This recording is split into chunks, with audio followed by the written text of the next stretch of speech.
Good morning, good afternoon, and good evening, everybody. Thank you for tuning into another Subtlety's video. And in this one, we're going to be constructing a 10.2.5 solo shuffle PvP tier list. We're going to be reviewing all of the specializations and which ones are the most capable of getting to the top of the ladder. And if you want to make sure that you're staying up to date with content related to World of Warcraft, entertaining, educational, smash that subscribe button. Your support is greatly appreciated. Now, I am going to start this video off with a little comment here, which is that you probably want to listen to the commentary revolving around every specialization, as some of these specializations are going to require more investment, but that investment will likely pay off with higher dividends towards the top end of the ladder. And some of these specializations don't require as much of an investment for just an initial bump. So depending on what your reward kind of timeline and goals are, may orient you towards different specializations, and I will cover that as we go through them all.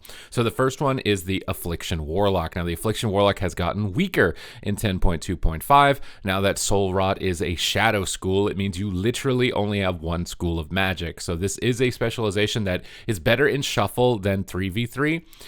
However, with only having one school of magic, it's going to be incredibly difficult to play and highly punishing for beginner players. So something I would not recommend to somebody if it's their first time ever playing, especially on a warlock, would be Affliction. But its long-term investment in shuffle is pretty solid, as its overall damage profile is really great. The faster dampening pace puts it in a spot where it's a lot more competitive, which is definitely giving it a higher rank. So probably one that you want to avoid if you're a beginner, but if you're looking for a spec that, you know, can go the distance in the long term, it's definitely possible to achieve with Affliction, but it's going to be a little bit harder in 10.2.5. Arcane has also gotten a tiny bit weaker here in 10.2.5. Now that shifting power is arcane, it means that you're again limited on your schools of magic, but arcane, unlike Affliction, does particularly well into melee DPS, which is really common, which is likely why it's one of the most successful mage specializations in the shuffle bracket right now. If you get really good at kiting, you're going to do really well, but similarly to Affliction, it's not super beginner friendly. You are going to have to get through a little bit of more of a grind at the beginning to really see the payout for this specialization, but that payout is definitely going to be powerful. I like how I put A equals instead of A plus, but it's meant to be A plus here. Arcane, I'm putting it onto the A tier. Honestly, I kind of want to put it onto A plus, but again, if you're beginner friendly, or if you're a beginner, probably not going to see the same type of results with this specialization. Casters tend to trend towards the top end of the ladder, though. Their representation's low on the bottom, but at the top, there's way more casters than melee DPS. So in the long term, casters end up being a better investment, but initially they're going to be more frustrating. Arms Warrior, definitely a really solid pick, especially at lower ratings and mid-level ratings. So if you're just trying to go for, 1600, getting that tier piece, or 1800 transmog, Arms Warrior is going to be a really good one to pick up. Its set bonus is really good at the moment. For me, Arms Warrior, I want to say it's like A, probably A plus. I'm going to put it on A right now. There are frustrating instances with Warrior, particularly with mages and with hunters, and honestly with evokers as well, including Devastation, where you're just unable to attack a lot of things. It can be frustrating. You get out-kited and you get out-damped in a lot of cases towards the mid and higher parts of the ladder, but it's a really solid beginner spec to pick up and jump into and try and get some of those lower-end rewards, but it's got potential to go to the top end as well. Assassination Rogue, this is probably the simplest rogue spec that you can play. I'm actually going to be making one on Tuesday when they unlock Conquest to give this a direct run. If you'd like to follow that journey, my stream is linked in the description down below. Right now, Assassination is probably the weakest of all the rogue specs. I don't think it's completely awful. Rogue is definitely harder to play in shuffle, but Assassination would be the easiest because you only need to really worry about stunning one target as opposed to the other rogue specs. They're trying to stun multiple. They've got to deal with their partners, messing up their DRs for them, which can be frustrating in shuffle, especially at lower ratings. I think it's probably similar to Affliction, where it's got this really good damage profile, but it's kind of squishy, and you are going to notice the defensive weaknesses of it right away, especially if it's your first time playing it. But as you invest into it, I think it's definitely possible to climb with it, but weaker than the other two rogue options. Balanced Druid, this is another one where it's probably a little bit more beginner friendly as far as casters are concerned than a lot of the other ones, mostly because a lot of its damage is instant, applying dots, incarnation, lobbing out star surges. Cyclone tends to be the skill cap for this ability. If you've never used Cyclone before, you're probably not going to use it excellently, and I've seen, I've played through all the different thresholds of rating in solo shuffle. It's very obvious when a Balanced Druid does not know how to Cyclone and does know how to Cyclone. It's completely different. So not not super beginner friendly, but I think it is definitely one of the best specs to try and climb in the bracket, because it's just so powerful, so well-rounded, and your investment on the spec will be highly worth it as you're pushing towards the top end of the ladder. And even at the beginning points of the ladder, Boomkin can do well into melee once you get used to cycloning and how to kite on it. I've got guides on my channel on how to run you through that. So if you're looking for something that's going to invest towards the top end, it's got that potential. Might be a bit frustrating in the lower and mid-range. Beast Mastery Hunter, this one is just really easy and powerful all throughout. I'm actually throwing it up onto S tier this time around. I think that the damage it does in shuffle can just be absolutely oppressing, especially with Call of the Wild. On solo shuffle, a lot of players are not coordinated enough to crowd control it or respect it, and they just get ran down by it. Beast Mastery is in the S tier right now purely off of its damage output. For solo shuffle, maybe we'll drop it down. We'll drop it down because if I'm taking this into account from like the potential of the highest points of the ladder, you're going to struggle with the rogues at the highest level. But if you're looking for something like just is immediately going to give you results, Beast Mastery is going to give you results. You just press Call of the Wild, pop all your cooldowns, and you're gonna be running people over really quickly.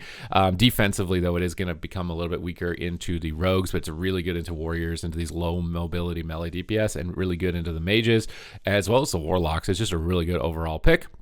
So we're putting it here onto the A tier, mostly because I think the rogues pull it down a little bit. Blood Death Knight actually is surprisingly good, but I'm not really giving the tanks a super rating because it's really tough to get rating with them no matter what you do or how good you're at them. Demonology Warlock, this is one that I just played yesterday, and I almost got 2,400 in one day, and I was playing terribly on it. Demo is really weird to me because I felt like I was frustrated most of the time I was playing it. I was doing bottom damage most of the time I was playing it, but I was winning every game. I was going like 5-1 and 4-2 most of the time. So Demonology for me, I would have to say that it's probably S tier, because I mean, I almost immediately climbed to 2,400 in one day, playing like garbage. Like, you can watch the VOD if you'd like on my channel, and yeah, I was talking about as I was playing, I was like, I don't know why I'm winning. It's just most of your damage is coming from your pets now. The way that they've distributed it, it's not coming directly from your tyrant, so it's really hard for enemies to know how to peel and stop your damage in a lot of cases. And it's really good into rogues.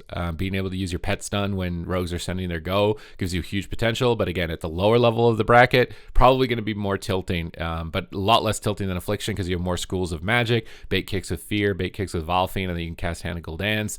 And people will kick Tyrant often, and you can cast Hand of Gul'dans. There's a lot of spell, kind of like, once you know how to fake cast with the spell schools, it becomes pretty easy to deal with the interrupts, but Death Knights and things like that are really frustrating. You're going to see a lot of those at low ratings. So again, casters, they tend to trend towards the top end. Destruction Warlock, very similar to Demonology. I think that it's likely an S tier or an A tier. I think defensively it's a little bit weaker than Demonology, which is making me want to put it down a little bit, but I just played a lobby that had like the standard classes that are really good, like Subtlety Rogue. We went 3-3. It was like kind of a bit of a healer difference lobby. Felt like you had the potential though. I feel pretty confident putting Destro in S tier when you're, again, this is S tier considering the potential of the entire ladder. Beginner friendly. It's probably still a little bit more, it's a lot more beginner friendly than Affliction because you've got Fire School, Chaos School, Fear. You've got multiple schools of magic to cast through. You can get away with using only Immolate and spamming out your Rifts in a lot of cases to get instant cast damage. So it's honestly a pretty decently beginner-friendly caster that has the potential to go all the way through to the top end. Devastation Evoker, this is one that's super beginner-friendly. It just absolutely blasts an insane amount of damage, but it starts to cap out at the highest parts of the ladder because you're just so weak to rogues, and that's where all of the rogues are. So for me, I think Devastation is probably A tier because it caps out even maybe A+. I think I could put it somewhere around with Beast Mastery. It's really good into some melee DPS. It's probably one of the best casters, maybe the best caster to play if you're only aiming for like 1,800 to 2,100, because it's really good into melee DPS, highly mobile when you take the talents that make you immune to snare with hover and your aura mastery during your obsidian scale, so you can't be kicked. You can just run circles around the melee DPS at lower rankings, so if you want to play a ranged and you're not really, trying to get to the top end, it could be really good. Its potential is going to get capped though really hard once you do get to the top end. Discipline Priest, this is one where you see it a lot more at the lower rating than the higher rating, but it still does really well at the higher rating. I might be doing something here that a lot of people wouldn't consider, but I actually think Disc Priest is S tier.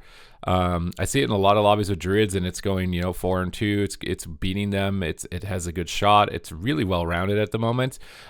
Decently beginner friendly because you have multiple schools of magic, a lot of emergency CDs. I'd say the one thing that holds a lot of beginner disc priests back is that they just don't use their cooldowns. Like either you don't know when to use them or you're afraid to use them or something like that. But most of the time you can just chuck your pain suppressions out, use your rapture really early, and just get the cooldowns onto the play field, and you're gonna start having more success with disc priest. And it becomes beginner friendly at that point because you have so many cooldowns to use, instant heals like radiance, to start to recover. So it's good. It's decently beginner friendly, and it's great throughout the whole range of the ladder. Elemental shaman, really beginner friendly, much like Devastation, because its damage is almost entirely instant cast. It has a really great threshold towards the top end of the ladder as well, but I would say you start to struggle with the rogues.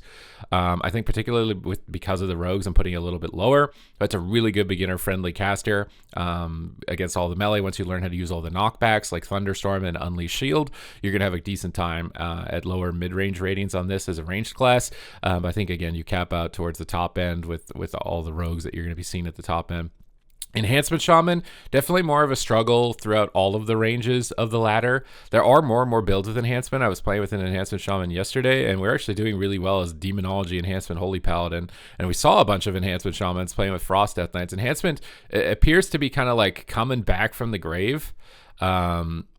But its mobility is really limited, and you get crushed in a lot of these other like melee lobbies at lower and mid-range ratings, especially if you're starting out as a beginner. So it's not super beginner friendly, and it's not insane when you cap out at the top end. So as a result, I think that it's going to be getting a lower ranking because of all of that, but you can make it work. So it's not past the threshold where you can't make it work. It's just going to be way more of a struggle, and has the initial barrier for beginners to start to see success. Feral Druid, very similar case. If you're a beginner, you're absolutely going to have a miserable time on this specialization. But as you commit to it and you start getting used to spamming out Cyclones, resetting Feral Frenzy, and setting up your burst damage, it has possibilities. But much like Enhancement Shaman, you're going to have to work a lot harder, I think, than a lot of other players. So for me, I think it's probably like B+, maybe B with Enhanced, somewhere in that range. I think it's a little better than Enhanced because you have Mortal Wounds, which gives you more synergy with other specs. That's the main reason I'm putting it slightly higher than Enhanced, and your mobility is better. Fire Mage, another spec that's just really squishy at the moment. You got to work way harder. It's going to be really tough. You have a lot of mobility that you need to know how to use with Alter Time, Blink, and Displacement. If you don't know how to use your kiting and don't know how to get shifting powers off to reset those mobility spells, you're just going to get mowed down. If you're a beginner player, you're going to get, even though the damage is instant cast, mostly instant cast, you're going to get mowed down. Fire Mage is going to be a really tough time, and even towards the top end of the ladder, it struggles into almost everything. So Fire Mage is a really tough one to make work at the moment, and the shifting power nerf obviously hits you as well. Frost Mage, similar to Arcane, really good into the melee DPS, a lot of instant cast damage, has a lot of burst. You got to know how to play around Frost Bomb. If you don't know how to use Frost Bomb, you won't see success on this spec. So if you're a beginner and you don't know how to shatter your Frost Bomb with Ice Nova, and you don't know how to get Glacial Spikes in timed with them, you're not really going to be able to win a lot of games. So it's not super beginner friendly if you don't understand those concepts. Once you understand those, it's got a lot of like mid-range potential where you can start climbing the ladder. So Frost overrepresents Arcane, but I think Arcane is actually better than Frost. Frost is a little bit easier to play, so it's probably why it's more overrepresented. I think it's probably coming closer into like the A tier. When it comes to ranged, maybe a little bit better, but somewhere in here, not really beginner friendly if you don't know how to get the shatter combos off. Frost Death Knight, it's hit or miss, man. At lower mid-range ratings, it does actually really well into the melee lobbies because it does insane AoE right now. It has insane one-shots and can definitely kill healers if you're swapping to healers a lot. But as you start going towards the top end where there's more and more ranged, you start just falling off really hard. So you can make it work, I think. You're going to have to struggle a lot more. Don't have MS. Probably very similar to Enhancement Shaman in that regard. So we're putting it down here under the B, where you can make it work, but it's going to be more of a struggle. Fury Warrior, very similar to Arms. It did get some buffs recently in this patch in 10.2.5. I got a Fury Warrior in my lobby at high rating, Smexon, and he went 6-0. It looked really good. And then I played it. I got a lobby with a Hunter, a Devastation Evoker. I think it was an Ellie, and I almost never hit anything the entire game, and I hated every moment of it.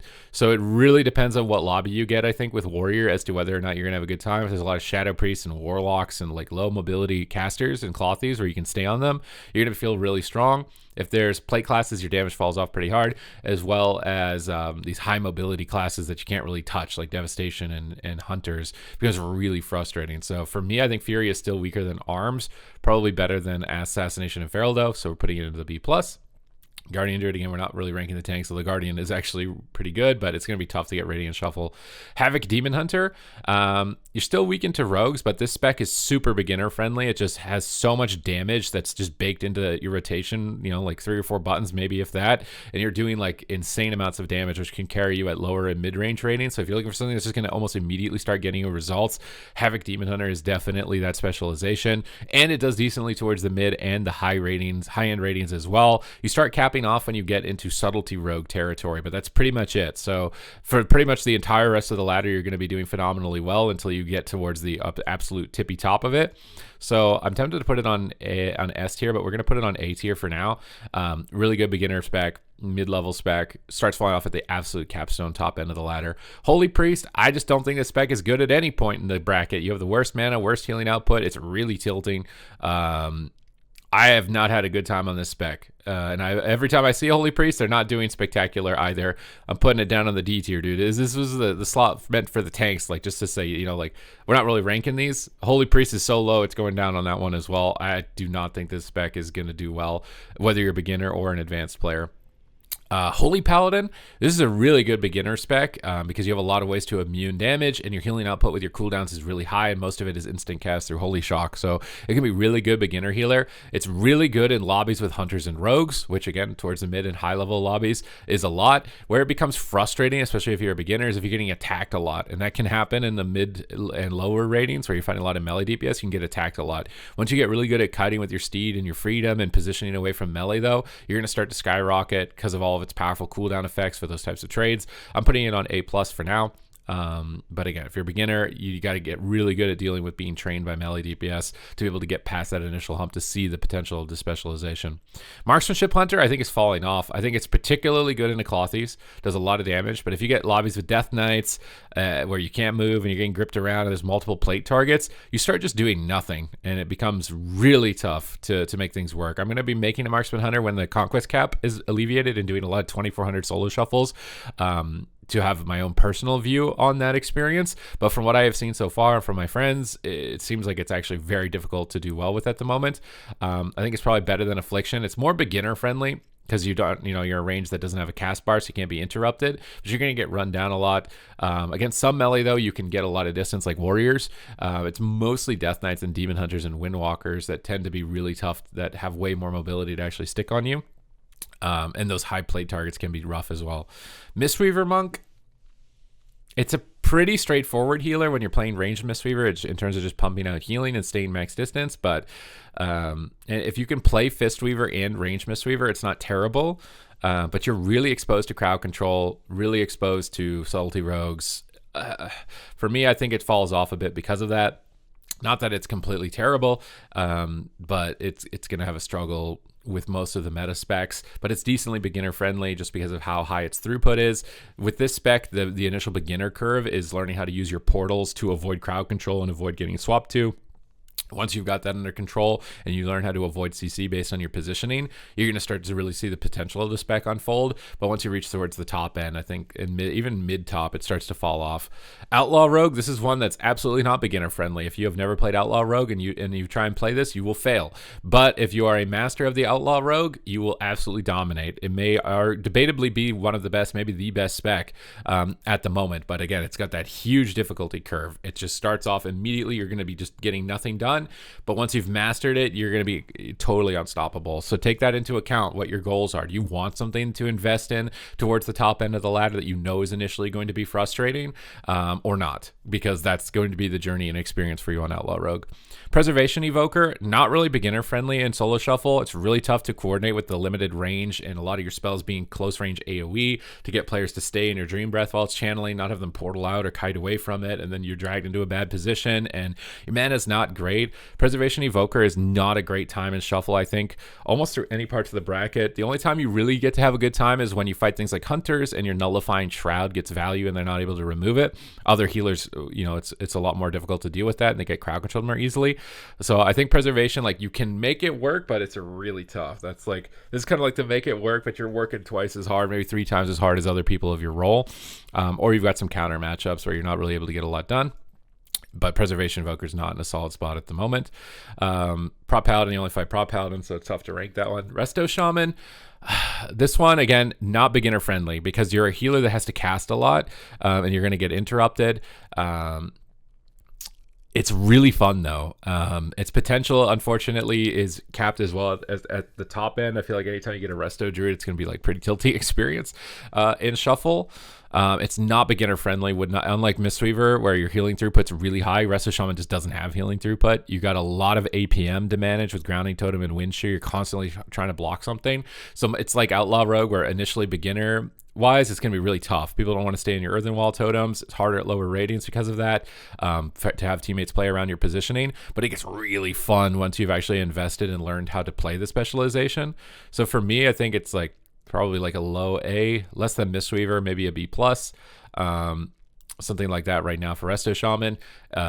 It's like Outlaw Rogue, but without the payout. You're probably not going to be seeing like the absolute highest parts of the ladder unless you're I've seen a couple. Maybe you get some good lobbies, but it's going to be more of a struggle than that at the top end. Resto Druid, I think this one's pretty obvious. Its healing output is just remarkably higher than everybody else's. Life Bloom as a singular hot has got to be like one of the most powerful spells in the game, period. Heart of the Wild, making your Cyclone really fast, is great. Now, Adaptive Swarm is on the Nature School in 10.2.5, which is a minor nerf because now you won't be able to use it when you're interrupted. But it hasn't seemingly affected its performance too much. I played it just yesterday, actually, on the reset. It still just has the highest throughput. And with Tree Form being instant cast and having so many activations of it, it's really easy to play because you just get instant healing. You can stay really far away. So it's decently beginner friendly. You have things like Bear Farm and Frenzied Regen when you get attacked to heal you when you get swapped to. You have immunities like Tranquility. So honestly, Resto Druid is pretty good at the beginner, mid-level, and all the way to the top level of the ladder. It's just the best healer you could probably pick for the bracket at the moment, or the game in general. Retribution Paladin, I think this one's really good at beginning and mid-level ratings. Starts to fall off at the top end, again, because you're fighting high mobility casters like Arcane Mages and Moonkins and Locks. But at the low rating mid-level, you're going to see a lot of success because you can just hammer down on these other melee DPS and you do an insane amount of damage. So if you're looking for something that's a little bit more beginner-friendly, it's going to be great, but it does cap out towards the top end of the ladder. I'm going to be putting it here under the A tier. I think that its damage definitely carries it in terms of its overall potential, and it's definitely a lot more beginner-friendly. Shadow Priest, on the other hand, not beginner friendly, not mid-level rating, and honestly not super high level rating either. This is a struggle bus, this spec, at the moment. It is really tough to make it work. It does have decent damage. It's got a decent overall profile. If Master Spell wasn't a 2-minute cooldown, slightly lower than that after what they did to the nerfs to it for PvP, might be in a better spot as like Master Spell being its tool against Cyclone, particularly with Druid, with Balance and Resto at the top of the ladder. Where do we want to put this, man? I do see Shadow Priest at the top level of the ladder, and you can get situations where it's okay. But at low mid-level, you do not want to be a Shadow Priest. You absolutely do not if you're a beginner. It's going to be a struggle. And the payout is, it's like Resto Shaman. It's like the Resto Shaman of casters. Not beginner-friendly. You're working 3 times as hard for like half the results. But it's honestly maybe not even that fun in the current patch. So I think probably somewhere here is probably fair. Somewhere along with Affliction and Shuffle. Subtlety Rogue, very similar to Outlaw Rogue here in the bracket. It's just at the high end of the ladder. Once you've learned how to master this spec, you absolutely control every single game, completely unstoppable. But if you're a beginner player, you won't see any of those results. Initially, it'll be once you've figured out how to one-shot people in Shadowy Duel, you start doing well at the low mid-level. And then once you figure out how to use all of your cooldown reduction and your Vanish charges and set up your cross CC, you just control the entire ladder. So this is a spec where you're in it for the long haul, not in it for the short-term goals of getting like 1800 transmog or something. Honestly, I think Assassination would even probably be better at getting 1800 if you're a totally beginner player over Subtlety. But if you want the long-term investment, this one will pay out for you on this patch. Survival Hunter, it's very similar to Resto Shaman Shadow Priest. Like, probably not going to be super powerful at low mid-level ratings. Once you've got it under your belt for a little bit, though, it's got a lot more potential. Where do we want to put this thing? This is a tough one. This is a tough one for me. Damage isn't as good as Beast Mastery. Do I think it's better than Marksman? I actually do think it's better than Marksman. I think you can do better in the melee cleave lobbies with more magic damage. So maybe somewhere here in A little bit higher than Marksman at the moment. I think that's probably a fair position to put it for A tier at the moment. Unholy DK, this one's a really good beginner-friendly one. This is honestly, this might be the most well-rounded spec when it comes to beginner to end game. I think that it's insanely good at low rating, mid rating, and high rating. This might be the best spec all around to play if you're just trying to go, have immediate results and feel good about yourself. So I'm actually throwing this up onto S tier. I think Unholy DK is actually remarkably good throughout the entire range of the bracket. Maybe, when you get the absolute skill cap, it's going to fall off slightly to Subtlety and Outlaw, but it's got a way better curve if you're looking for that. Vengeance Demon Hunter, not going over the tank ones here. Windwalker Monk, really strong top end, not super friendly beginner spec though. If you don't know how to port, don't know how to rotate your defensive cooldowns, you're just going to explode at lower ratings. Once you figure out how to use port and defensive cooldown rotations though, you start getting really good. You do some of the highest damage in the game at the moment. So for me, it's really tough to not put Windwalker on S. I think it's better than Demon Hunter. I think it can actually beat the Subtlety rogues with pre-disarms and things like that, and pre-walling their goes. You can outplay them. I want to put it on S, but maybe we put it on A. Somewhere here. Again, it's not beginner friendly. So if this is you're investing for it a little, the investment is probably a shorter process though than Rogue to get good at Windwalker. But its payout will be slightly lower once you get to the absolute top end. Augmentation Evoker, I think it's very similar to Holy Priest. It's just not good at the moment.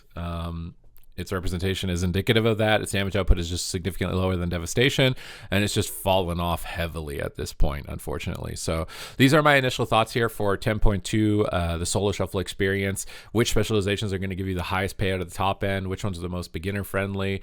Make sure that you listen to the commentary involving all the specializations to really understand the ranking of this, because it is from the basis of what has the highest potential. But I have given you some comments on which ones have a better beginner experience as well. So thank you for watching the video, and I will see you in the next one.